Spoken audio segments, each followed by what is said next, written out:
ჩემ მეგობრებს უყუნდათ საბაბი მიეცი, რომ დალიონ და ყველაფერს აღნიშნავენ. დიდხანს საბაბი არ მოგვიძებნია და აღვნიშნეთ გაზაფხულის მოსვლა. გაზაფხულის მოსვლა კი წარმოუდგენელია ჩაკაფულის გარეშე. სამწუხაროდ ბატკნის ხორცი ვერ ვიშოვე და მოამზადე ხბოს ჩაკაფული. ისეთი გემრიელი ჩაკაფული გამოვიდა, რომ ხელებსაც ჩაიკვნეთ. ეხლა კი დროა შევუდგეთ საქმეს. პირველ რიგში, მწვანილები 2 საათის განმავლობაში წყალში ჩავალყოთ. შემდგომში გამდინარე წყალში გავრეცხოთ. მწვანილებიდან თითქმის ყველანაირი მწვანილი დაგჭირდება, გარდა სნუბდოგის საყვარელი მწვანილისა. მწვანილებიდან დაგჭირდება მწვანე ხახვი, ქინძი, ოხრახუში, ცოტაოდენი წიწმატი, ასევე დაგჭირდება კამა, პრასი, მწვანე ნიორი და რა თქმა უნდა ტარხუნა. ყველაფერი უნდა დაიჭრას მსხვილად, რათა არ ჩაიხარშოს მზადებისას. გარდა წიწაკისა, წიწაკა უნდა დავჭრათ წვრილად. მწვანილების თელი ბაზარ-ვაგზალი მოვათასოთ თაში და ყველაფერი კარგად გადავორიოთ. მწვანილების გადარევის დროს ვიგრძნობთ რა არის ნამდვილი გაზაფხულის არომატი. ძალიან ბევრიც არ ჩავისუნთქოთ, რათა სუნმა არ გაგვაწყოს. ეხლა კი ბევრი ლაქლაქი არ დამჭირდება, განახებთ როგორ უნდა ავაწყოთ ჩაკაფული. პირველ რიგში მიდის მწვანილების ფენა. მწვანილების ფენის ზედაპირზე მოვაყაროთ 3 ცალი ტყემალი.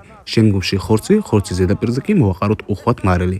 ანალოგიურად ვიმეორებთ ყოველივე ფენას. ჩაკაფულის ვარიაცია არსებობს უამრავი სახეობის. ზოგი აკეთებს სოკოთით, ზოგი კარტოფილით, აკეთებენ მიდიებით, აკეთებენ კრევეტებით, აკეთებენ ქათმის ხორცით, ხბოს ხორცით და რა თქმა უნდა აკეთებენ ბატკნის ხორცით. მთავარი ინგრედიენტები მაინც რჩება უცვლელად მწვანილები და ღვინო. ღვინო იმდენი უნდა დავასხათ, რომ ცოტაოდენად დავათროთ ჩვენი ხბოს ხორცი და ასევე მოვიტოვოთ ღვინო ჩვენი მეგობრებისთვისაც. ჩაკაფული დავდგათ დაბალ ცეცხლზე. ამასობაში სახლი მივალაგოთ, სანამ მოვლენ სტუმრები. დალაგებაში კი მეხმარება მოვას P50 Pro Ultras რობოტი მტვერსასრუტი, რომელიც გამოირჩევა მშრალი და სველი წმენდის რეჟიმებით. შეძენისას რაზეც ყურადღება გავამახვილე, ეს იყო შეწოვის სიმძლავრე. 19000 პასკალი აქვს. მუშაობის დრო კი აქვს 180 წუთი. განკუთვნილია 200 კვადრატზე. სრულიად დატენვა სჭირდება 3 საათნახევარი. მართვა ხდება ხმოვანი ბრძანებით და ასევე მოვა Home-ის აპლიკაციის დახმარებით. შეძენისას ყურადღება იმაზეც გავამახვილე, რომ სახლში გვაქვს 4 სახეობის იატაკის საფარი: კერამოგრანიტი, მეტლახი, ლამინატი და ასევე პარკეტი. ყველა იატაკის საფარს იდეალურად ასუფთავებს. ამიტომაც რეკომენდაციას ვიძლევი მოვას P50 Pro